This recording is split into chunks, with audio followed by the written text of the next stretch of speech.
La 101e réunion du Conseil de ministres. Le président de la République, chef de l'État, Félix Antoine Tshisekedi Tshilombo, a présidé ce vendredi 9 juin 2023 à la Cité de l'Union africaine, la 101e réunion du Conseil de ministres. 5 points étaient inscrits à l'ordre du jour, à savoir 1. Communication du président de la République, chef de l'État. 2.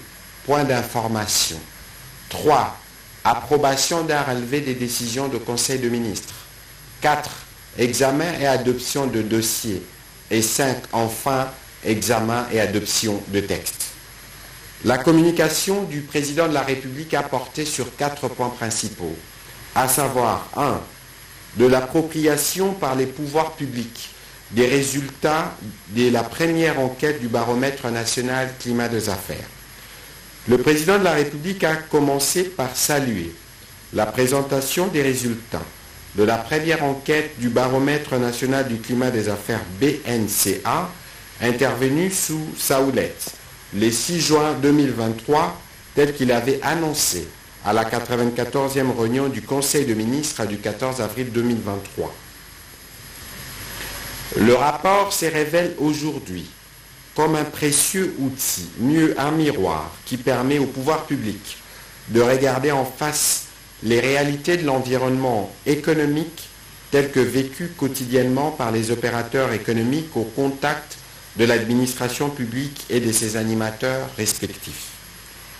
À travers un exercice de dialogue franc public et privé, auquel chaque membre du gouvernement et chaque membre responsable d'une administration publique devrait désormais s'en donner en guise de redevabilité sur la nécessité de relever le défi de l'amélioration du climat des affaires, condition sine qua non pour attirer et conserver les investissements dont notre pays a besoin pour son développement socio-économique. En dépit du fait que les opérateurs économiques ont exprimé une appréciation positive de leur performance dans la conjoncture économique actuelle, le président de la République a encouragé le gouvernement à travailler pour améliorer les scores global de notre pays. C'est ainsi qu'en plus des orientations claires qu'il a données au gouvernement et aux acteurs de l'appareil étatique à l'occasion de son allocution à la cérémonie précitée, il a demandé au Premier ministre d'accélérer sans délai la mise en œuvre du plan d'urgence du climat des affaires. Ces plans, dont l'implémentation devrait couvrir tous les services publics à impact direct ou indirect sur le climat des affaires, devraient combiner les dimensions politiques, techniques et humaines pour que les réformes nécessaires soient réalisées d'ici la fin de cette année. Le président de la République a insisté sur la nécessité de mettre en place un dispositif de prise en charge et de suivi des différentes recommandations issues des échanges entre parties prenantes lors de ces dialogues publics et privés. Deuxième point de la communication du président de la République, relatif à l'état de lieu du programme des vérifications avant embarquement des marchandises importées. Le président de la République a appelé à un état des lieux exhaustif sur la mise en œuvre du programme des vérifications avant embarquement des marchandises importées dans notre pays dont le contrat des prestations a été conclu avec le Bureau Veritas depuis plusieurs années. Cet état de lieu permettra de formuler les recommandations idoines pour améliorer les dits programmes et permettre au pays de se conformer davantage aux exigences internationales. L'Office congolais de contrôle pourrait ainsi mieux se rassurer de la qualité des produits importés en s'acquittant davantage des missions lui dévolues. Pour ce faire, la commission ECOFIN du gouvernement a été chargée de procéder dans les meilleurs délais à un état des lieux exhaustif de ces programmes avec toutes les parties prenantes concernées. 3. De la composition du comité des négociations du partenariat stratégique avec l'Union européenne. À la suite de la visite du président de la République française Emmanuel Macron du 3 au 5 mars dernier, la ministre des Mines et les commissaires européens en charge du marché intérieur avaient entamé des échanges pour la conclusion d'un partenariat sur la chaîne de valeur responsable de minerais stratégiques. Cette rencontre a été sanctionnée par un communiqué conjoint qui a mis l'accent sur l'engagement des deux parties de lancer des négociations et de mettre en place un groupe de travail afin de poursuivre les dites discussions avec l'objectif de conclure un partenariat stratégique entre l'Union européenne et notre pays sur la chaîne des valeurs de minéraux stratégiques. Toutefois, au terme du premier round des discussions, il s'est avéré que la portée du partenariat recherché requérait une approche transversale, nécessitant l'implication de tous les ministères sectoriels concernés, y compris l'unité gouvernance qui est logée au Conseil présidentiel de veille stratégique. Le Premier ministre a donc été chargé de constituer une équipe congolaise multisectorielle et inclusive qui composera le comité des négociations habilité à discuter avec les officiels de l'Union européenne pour aboutir à la signature avant le mois de septembre 2023 d'un protocole d'accord entre la République démocratique du Congo et la Commission européenne par sa délégation dans notre pays. L'échéance de septembre étant celle de la tenue à Kinshasa du forum DRC Afrique consacré aux métaux de batterie, une opportunité pour notre pays de mettre en valeur un tel accord.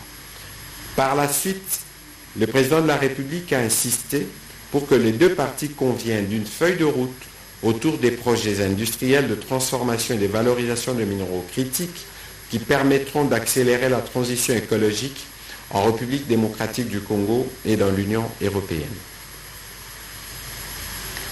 Le dernier point de la communication du président de la République a porté sur la prise en charge de l'équipe nationale de basketball sur fauteuil.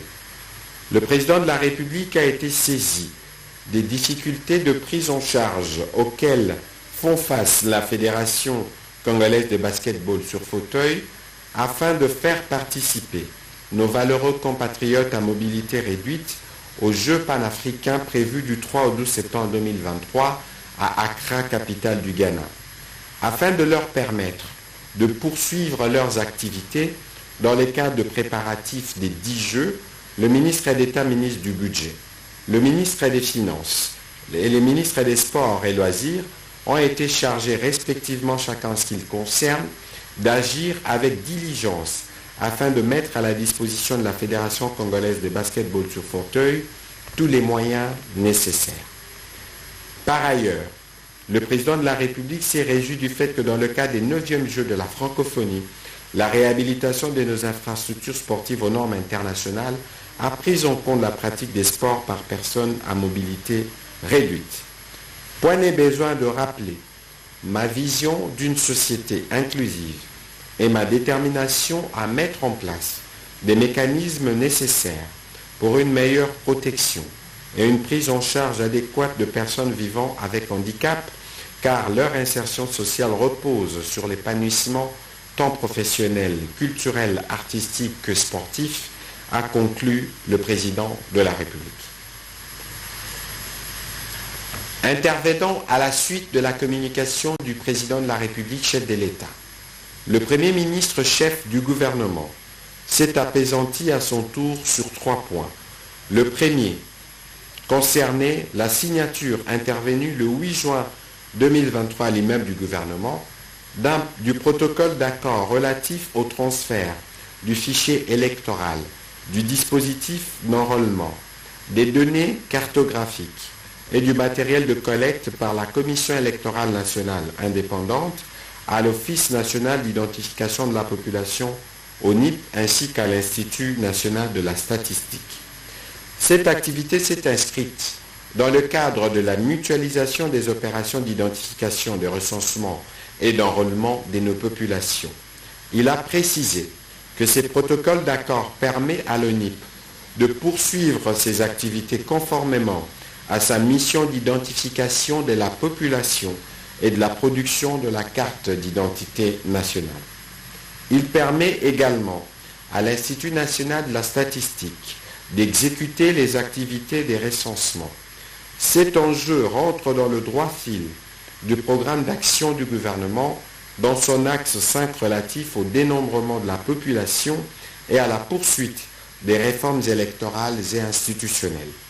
Désormais, a-t-il insisté, à partir de ce moment, le pays dispose des données statistiques démographiques fiables pour la planification de son développement, mais aussi pour le cycle électoral de 2028, la répartition des sièges aux assemblées délibérantes ne s'effondrera plus sur des statistiques électorales issues de l'enrôlement, mais sur le poids démographique réel de chaque entité. Le Premier ministre a félicité le Président de la République pour ces progrès énormes.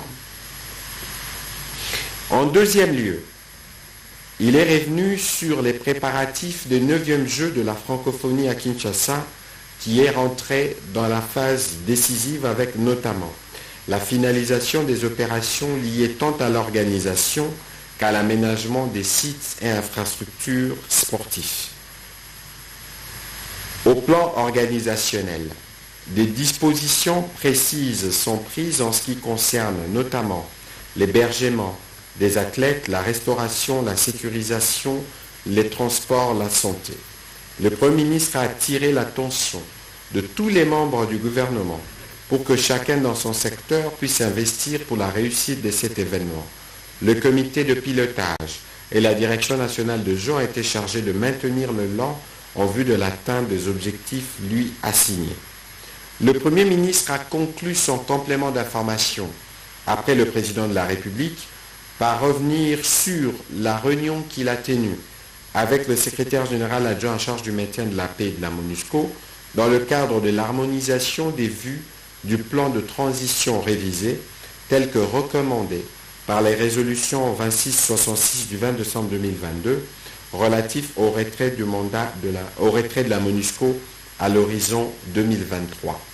Cette séance a passé en revue le 4 jalons du plan de transition révisé, à savoir la sécurité, la protection de civils, le programme de désarmement, démobilisation, relèvement communautaire et stabilisation, ainsi que les élections.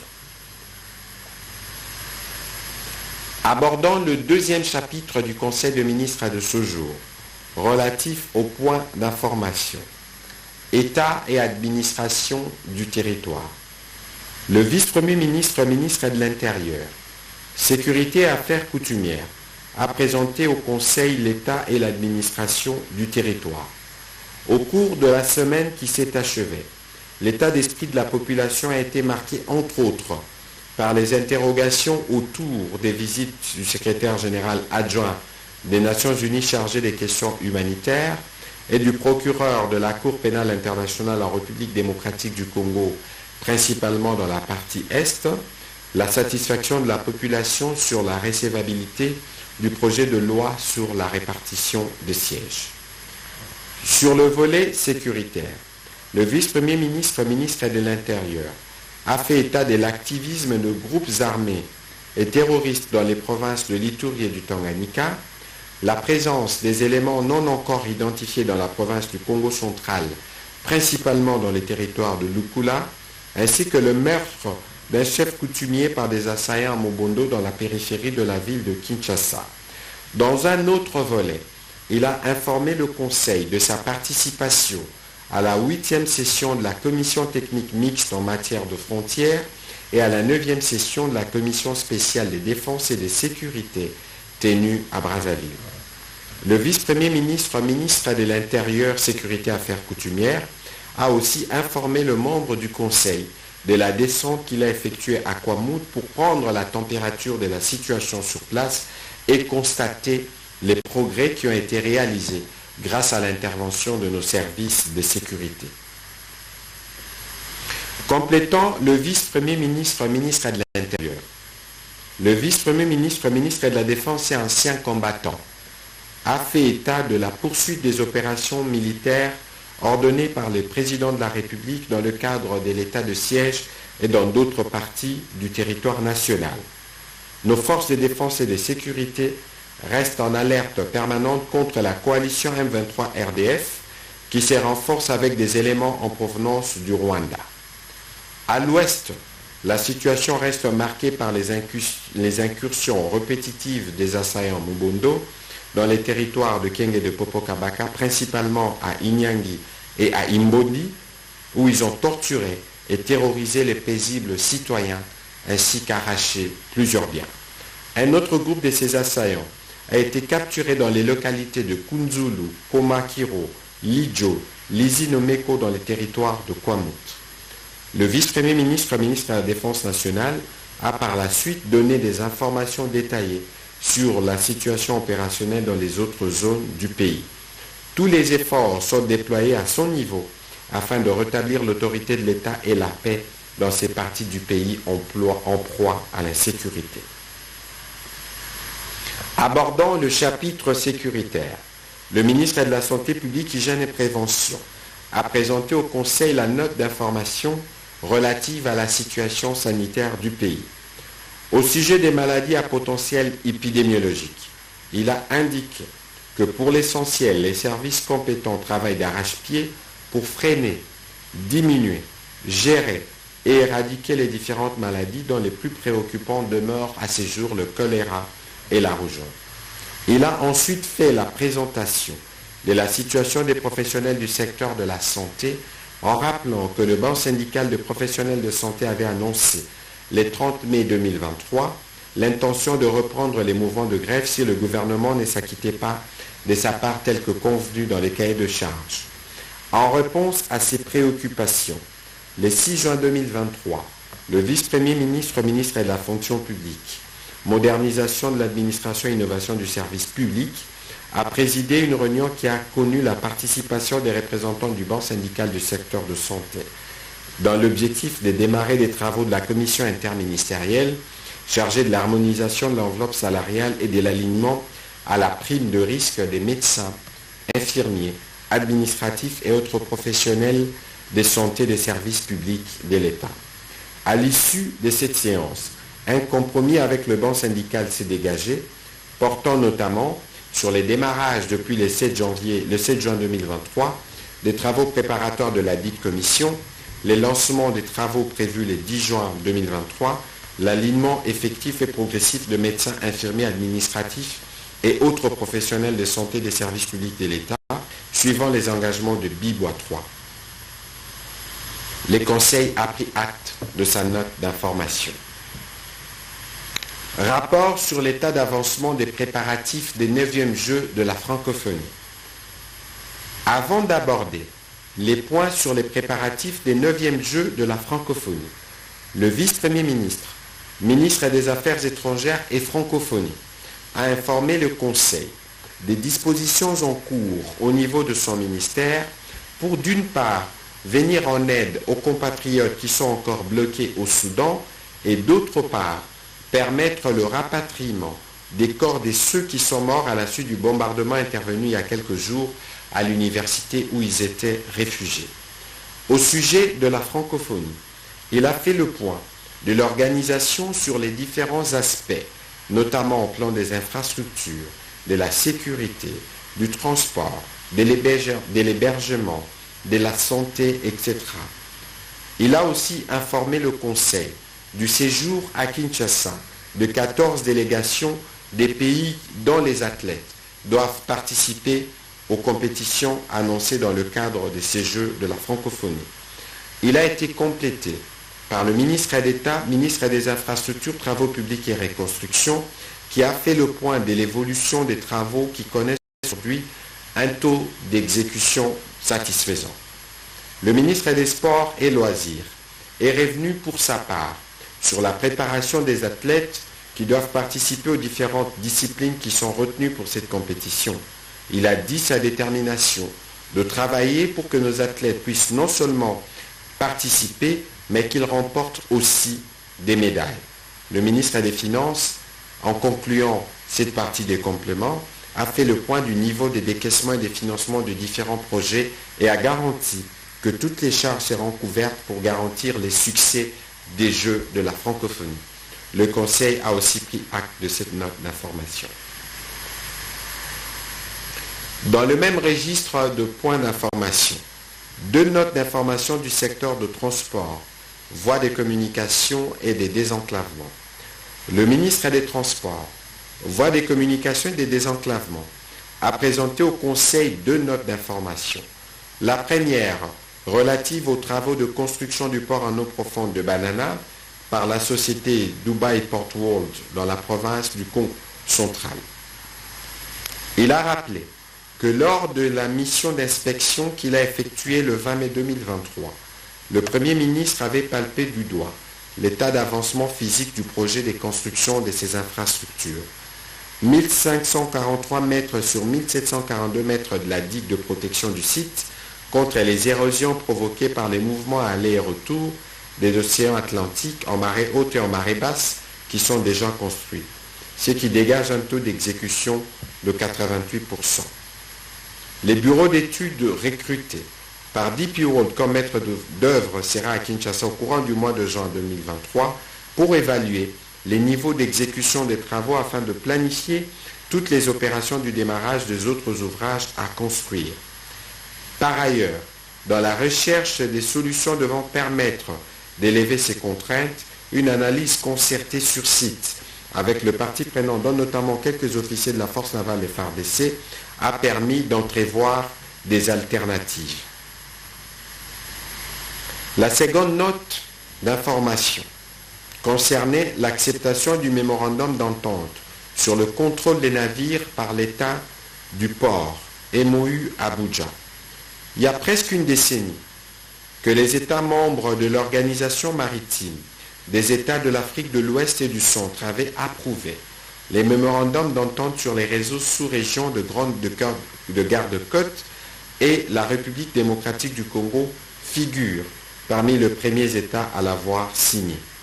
Le ministre des Transports, voies des communications et des désenclavements a souligné que pour l'instant, notre pays utilise son unité de la force navale qui fait office de la fonction de garde-côte pour assurer l'action de l'État en mer.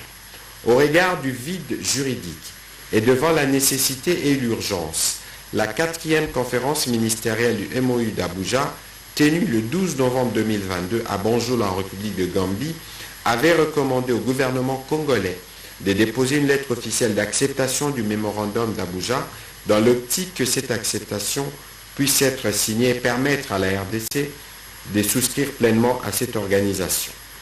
L'acceptation de cette convention permettra à notre pays de participer aux initiatives sous-régionales relatives au contrôle des navires par l'État du port, par les administrations maritimes de l'Afrique de l'Ouest et du Centre. Le Conseil a pris acte de ces 2 notes d'information. Au 3e chapitre du Conseil de ministres de ce jour, relatif à l'approbation des 2 relevés des décisions du Conseil de ministres.